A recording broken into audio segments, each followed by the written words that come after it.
I used to love New York, but now I live with the regulated nervous system. And last time I went there, it was like PTSD 24/7. Like there isn't a silent, it was like everything. And I had to have Audicin on all the time to keep my balance and stay centered and not be overstimulated by the noise. This is the Home of Healthspan podcast, where we profile health and wellness role models, sharing their stories and the tools, practices, and routines they use to live a lively life. Laura, thank you for joining us today on the Home of Healthspan. Thank you very much for having me. Now, before we jump into all the topics and everything you're working on, how would you describe it yourself? I'm a lively entrepreneur, an artist from Finland who has been living with complex PTSD. Wow, okay. Yeah. So maybe does the PTSD, does that play into your founding journey with Audicin? Absolutely. So I'm somebody who grew up with alcoholic parents, and childhood trauma is a little bit same as if you went to war. So you get similar kind of nervous system response, and you are never really feeling safe. You are constantly in the fight and flight. So my personal experiences in dealing with nervous system like that has been a big part of founding Audicin. Okay. Wow. Yeah, I'm sorry you went through that, but it's like Elie Wiesel, the Holocaust survivor who wrote Night and was a Nobel laureate. He was saying, better for one person to suffer that 1,000 than for 1,000 or 1,000,000 people to suffer the same. And so maybe taking that pain and putting it into Audicin and helping so many others with it, it's this gift that you can give to so many others. So I'm sorry you went through it, and I appreciate how you turned it into what you're doing now. So speaking of what you're doing now, Audicin, like audio and medicine combined, what is this concept of audio as medicine? Well, we have been using audio and music as a medicine in every single civilization on Earth. We just somehow a little bit forgot it with the Western medicine. But my co-founder is a scientist in this area, and she knows that the roots of this goes to very much into human history, and sound and music has been always part of our healing. If you think about any shaman or indigenous culture, they have been always healing via chanting and rhythm and dancing and music. So for us, it means that we have been taking that ancient tradition and then looked into all of the science and research and the impact on brainwaves frequencies, and package that as a moving from intuitive use of music and sound into informed use, like boosting the elements in the music and sound that do good things, and understanding specifically with each goals that what kind of music and sound needs to be created for that. And on that, so I'm slightly familiar with like binaural beats. I remember reading a book by Marcus Aubrey Marcus that talked about those, and I downloaded the file and would do those sometimes in the afternoon. And they're theta waves, beta waves. Like, can you explain kind of the science behind how this works? Yeah, so binaural beats was actually founded already 1873. So it's not a new invention. But now the research is really booming the last 50 years. So it's a brain phenomena that we put the same sound, slightly different frequency in each ear. So let's say we would put 195 hertz to your left ear and 200 hertz to your right ear. So the difference of the hertzes in my example is 5 hertz. So when brain is triggered this way, brain wants harmony and optimization because brain uses so much energy. So the brain fixes the error in the signal by starting to beat in the frequency in between. So this is now, in my example, 5 hertz, which is a theta frequency. So when this stimulation goes on 10 minutes or more, your brain is synchronized. The integration between your hemisphere, left and right, increases. And it tells to your entire, because it's the central command system, so it tells your entire body that now we are in the theta brainwave state. And that brainwave state is your deep meditation, like super deep relaxation and REM sleep. So that is what I meant, that we can decide per goal, like whether you want to feel more uplifted or if you want to calm down for sleep. All of these 5 brainwaves, they have different purposes in your body. So with this technique, we can take you to the goal that supports whatever you want to achieve in that very moment. And can you take any audio into it? Could you take a Taylor Swift song and offset it on one ear and the other and get the same effects? You can actually do that with any sound. The issue is that, like I said in the beginning, since the history, we have used music and sound for healing. So it is like enormously potent medicine. But the Taylor Swift song will not make you fall asleep. It will make you upbeat, uplifted. So if you would try to put, let's say, delta brainwave activation in Taylor Swift song, that would be a very conflicting message to your brain. Okay. Like the music is telling another story, and then the brainwave activation is telling another story. So that can a little bit mess you up. So that's why we don't put Audicin engineering to any music, but actually the music is first composed for the goal. Okay, so it's all original composition that Audicin uses. It's all original composition for the goal, and the composers are trained to our methodology, and they need to stick with that template. So let's say you want to fall asleep. That is actually the hardest. I'm a composer myself, so there is a lot of music by me. My artist name is Gea, Gea.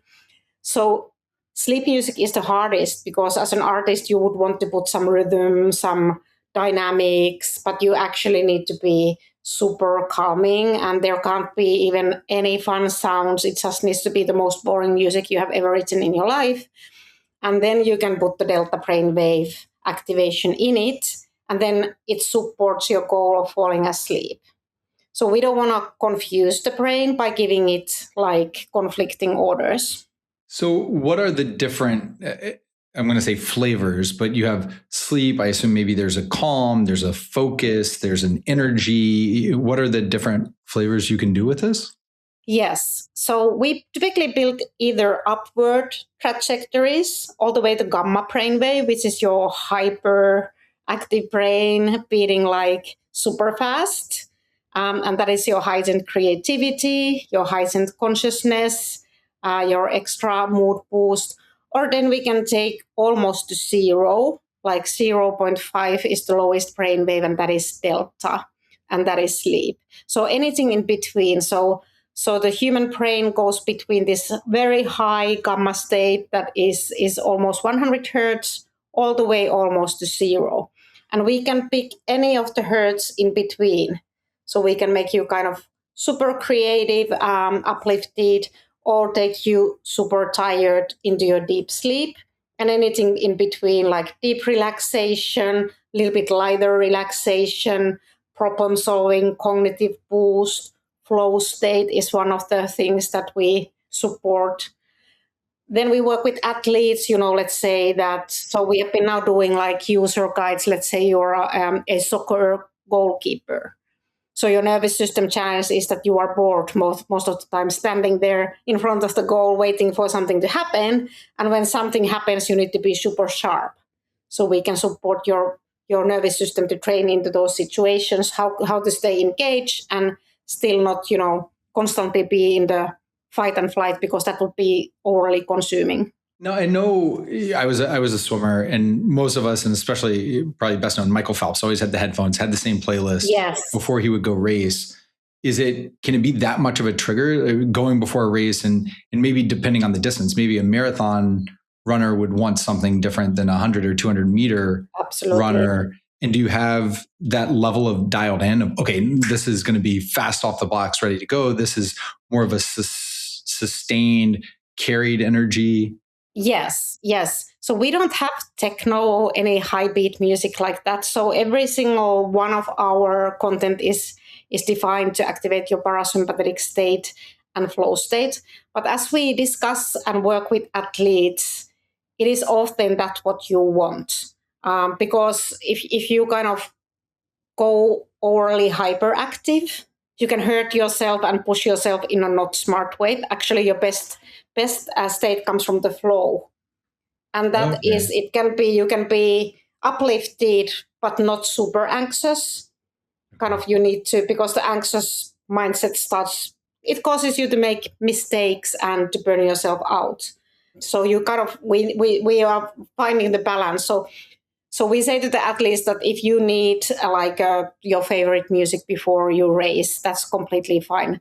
There are so many other moments in your journey. You can use Audicin, you can use it while you travel to the competition, while you deal with the competition nerves, while you do your recovery after it. Like, we don't want to compete with your favorite music, but just we have all these examples that how can you use it, and then you pick the one that suits your routine the best.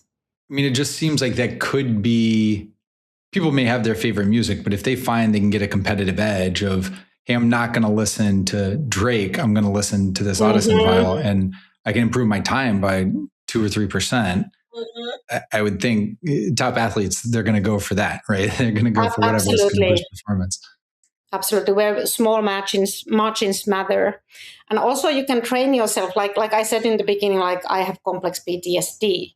So I didn't even know such a thing existed. And I was always the kind of high performer on the verge of burnout, never able to relax. So now that I master my nervous system, it helps with everything. So then I can really guide myself to the state I want to be in. And that's something that we work with the athletes, that even when you don't have the music at your hand, like our chief scientist, she had a dental operation, surgery, and she had been pushing it because it's not pleasant, and she was not allowed to use Audicin while she was because she needed to hear the instructions from the medical doctor.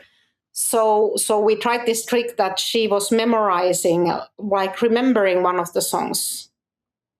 And she could see from her Oura ring that actually during the surgery, she was in restorative state because she had learned to master her mind with Audicin. So even without the track on, she could trigger that effect. And then the good impact was that the dentist said that the people who are less nervous, they bleed less because we pump more blood when we are nervous. Yeah. So it actually helped her to recover better, and the surgery was easier to do. Okay. Now, all of these things, you could take exogenous substances. So all the way from amphetamines as uppers to downers to go, or use caffeine to wake up, use nicotine maybe to focus, there's all sorts of concoctions that people use to come down at night. But depending how your liver processes, how they conflict with each other, you have to be careful how much or the frequency or how you load all these. Are there similar risks or concerns of dosing for audio as medicine, for audio, or can you keep using it? You can use it as much as you can. When we were doing the launch, we are now measuring your listening history. So I used it 17 hours per day. So that was a bit extreme. But the good thing is that the methods you listed, they all have trade backs. You take caffeine too much, you will be very shaky, and you kind of pay the price of that method. With music and audio, you don't. So it's super non-invasive. It's your own brain creating the beat, so you can't kind of overdose it. Some people take a little bit time to get used to the lower brainwave frequencies. So it can feel, if you start with theta and delta and you have your eyes open and you are doing stuff, you can feel a bit funny. But all the time you will get used to. I was one of those people, so I needed to compose for theta, and it made me feel a bit funny. But now I can do everything with all the brainwave frequencies.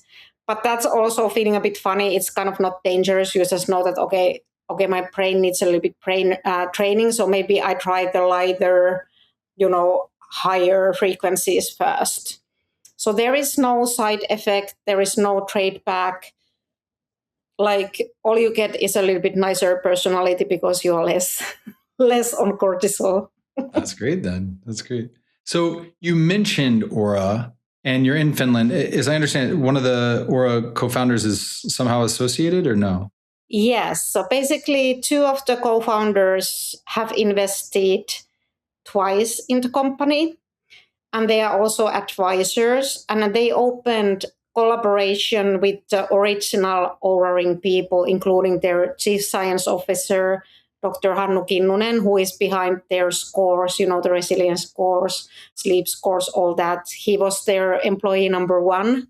And we also have their employee number two, who built the algorithms and the architecture and all that in our team, as well as several other advisors, their communications person and all that. So we are kind of standing in the shoulders of a giant, that we have these wellness pioneers, health tech pioneers who have built a unicorn as our advisors. So that has saved a lot of time. And it has especially helped us because we have built the wearable connection to Audicin, where you can track your results. So sleep score that we show in Audicin, that is built by Dr. Hannu Kinnunen. So the same person who built those scores for Oura. Most corporate wellness programs overwhelm employees with too much, or they offer too little to be useful. Alively gets it right. We start with each employee's data and goals, then serve one clear, personalized action at a time. No noise, just real behavioral change. The outcome?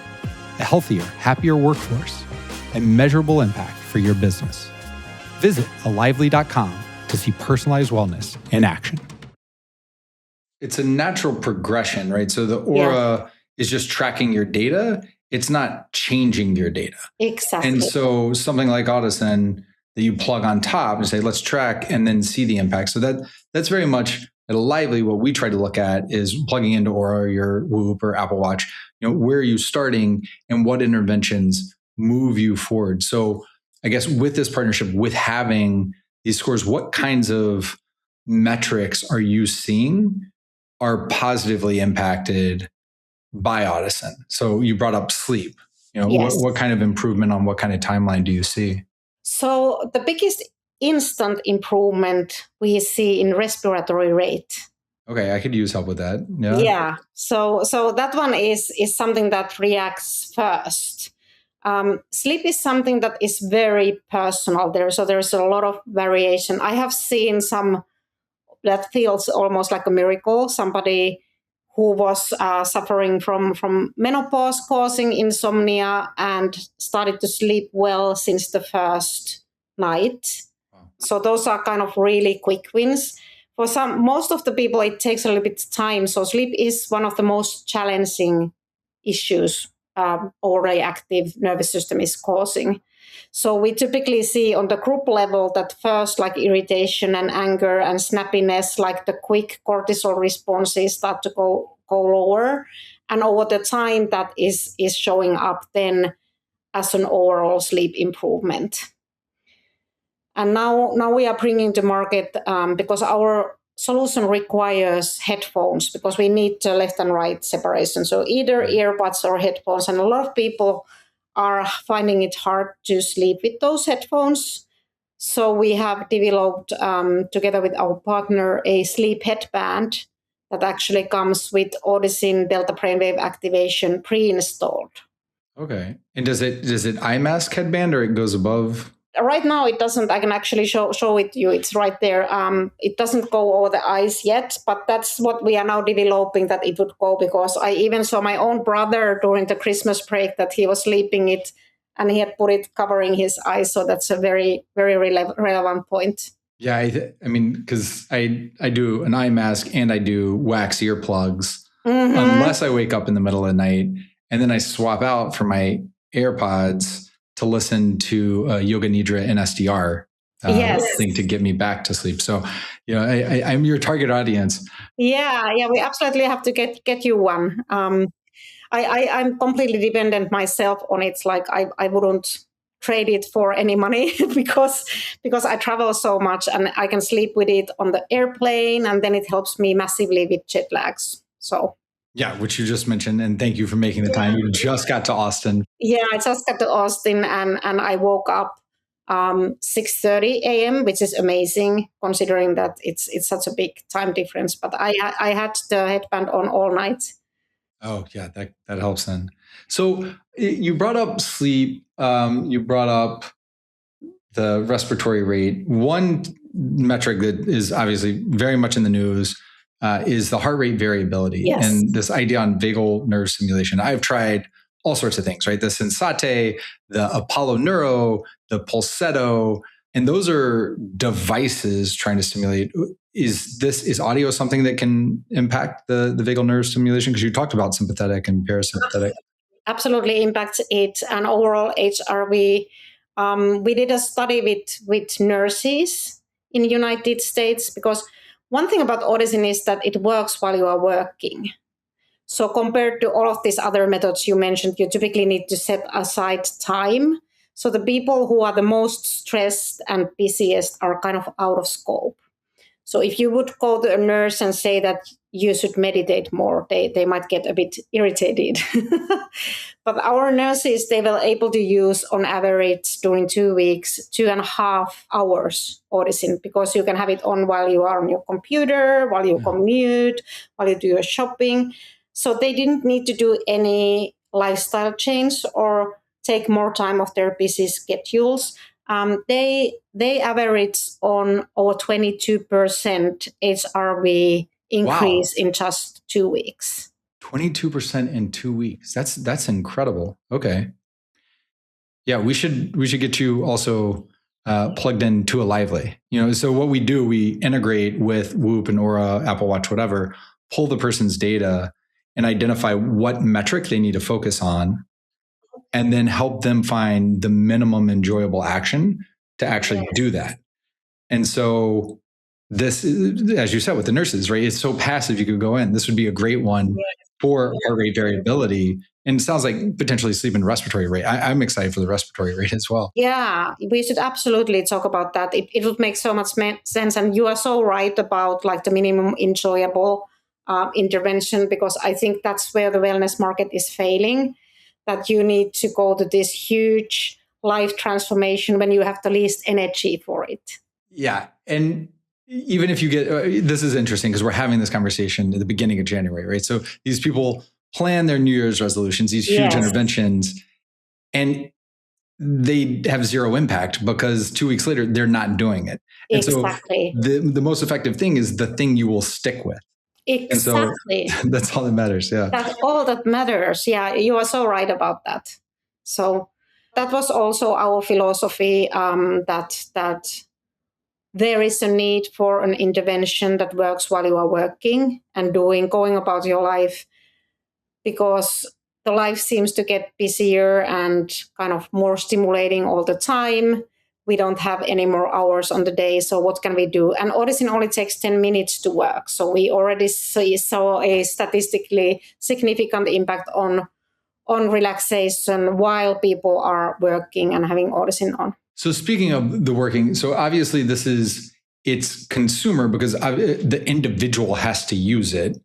Yes. But a lot of times the benefit could accrue to the employer if you're more focused, if you're more productive, if you're less stressed and getting sick less frequently. And so I think of cultures like Japan, right, where they had at the factories, they would go do their calisthenics together in the morning. Is this something that companies could or should set time aside and say, hey, we're going to have 10 minutes where we listen to our Audicin before we start the workday? Or what does this look like potentially in a corporate environment? So we have done over 10 corporate pilots, actually. And the beauty of Audicin is that you can incorporate it to any part of your workday. As long as you have around 10 minutes, either working on your computer. We have been doing it even with the telesales people. So even they can have 10 minutes, whether that is on the bus while they're commuting, even though their work is super hectic and you have to be on the call. They even manage to use it, like 10 minutes per day is the minimum. Then we have been working with knowledge workers. So our first customer was the biggest retail company in Finland called SOK. And this was their salespeople, so people who are commercializing their media spaces. So it was kind of a startup inside of a corporation, a new business. And you know how it happens. If you don't meet your targets, you're going to be eliminated pretty fast. And they were in this point we did like a measurement. We didn't yet have a wearable connection, but we measured with Karolinska Exhaustion Disorder Scale. We saw that there were issues with that they were a bit exhausted and they needed to work more to catch up with the KPIs. But they came out of the exhaustion within the first month. The second month, their KPIs grew 4 times, so 400%. The next month, they started to go above budgets, and they ended the year exceeding their budgets. And we have seen several pressured sales teams happening the same. So there is actually a huge win for the employer, and that was our first strategy, to focus on that. Yeah. There is, of course, that challenge that everybody needs to kind of commit to use it, or then you can do it so that you provide it to the employees who want to use it, because you can't force anybody to use anything. Look, as a salesperson, if you're going to lose your job or not, and you see the people using it have these results, you think, hey, I want to take what they're taking, right? I want those results. Exactly.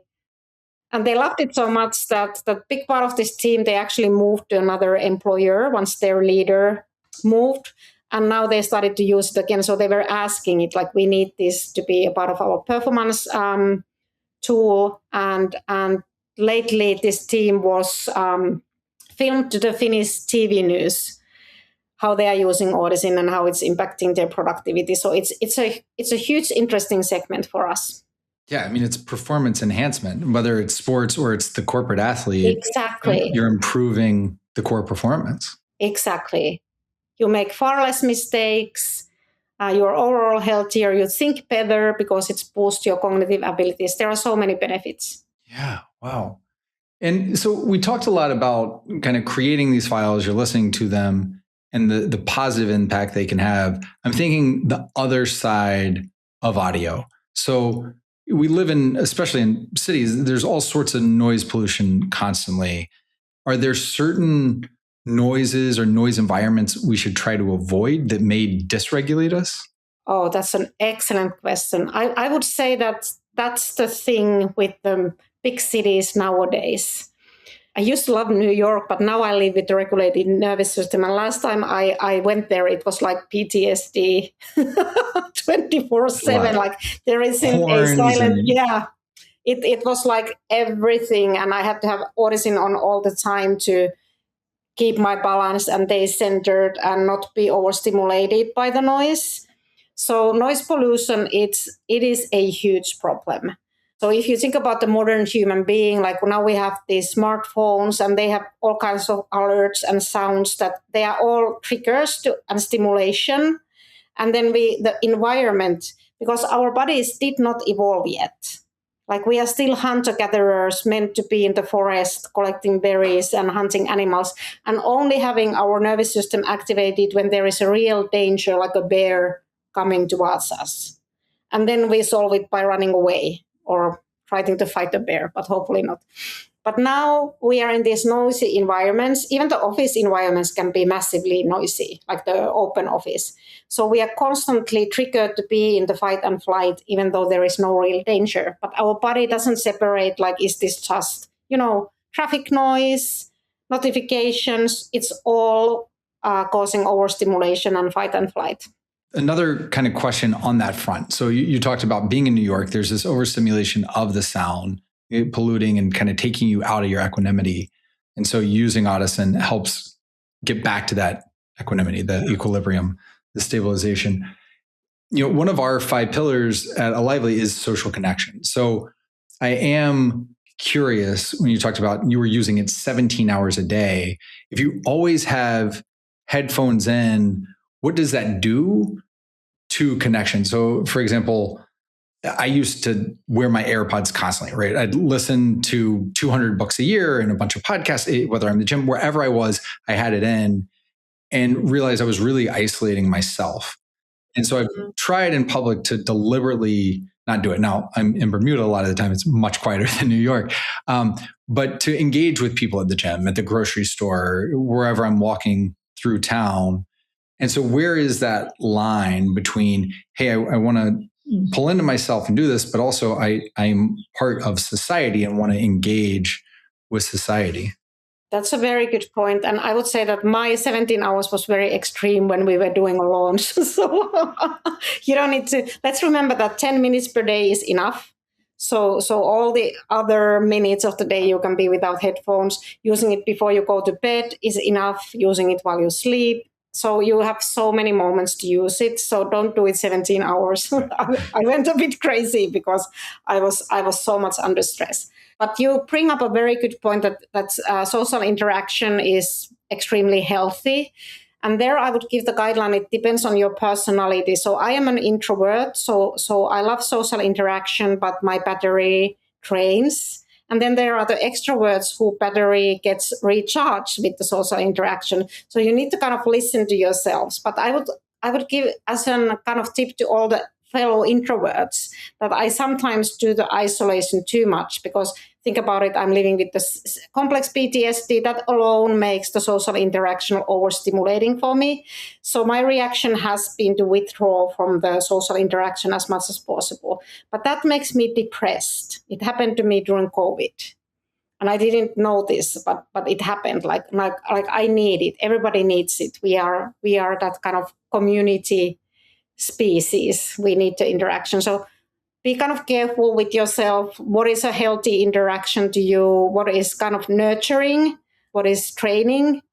And how much then you want to be with your headphones and how much without them.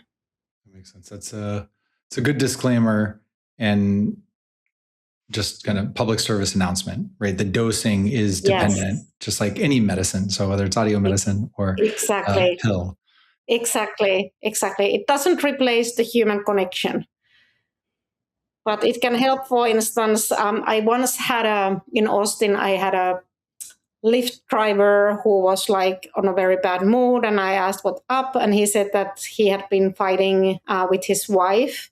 So then I explained to him that how using a method for nervous system regulation before a conversation that you know is going to be heated, you will go to that conversation from a better place. Or if you need to recover from it, if you still end up in the fight, you can use it. So you can kind of combine it with your social interactions, because not all of them are always pleasant, unfortunately. Is when you were talking about the impact on sales, I don't know, the study that I would be curious about and partner with a university and somebody actually knows what they're doing here, but which of these impacts empathy?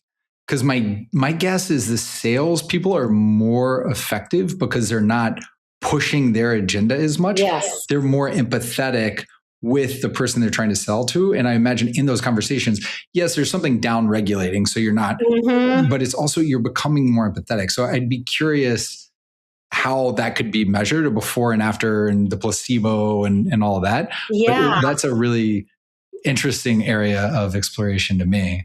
That is very interesting area.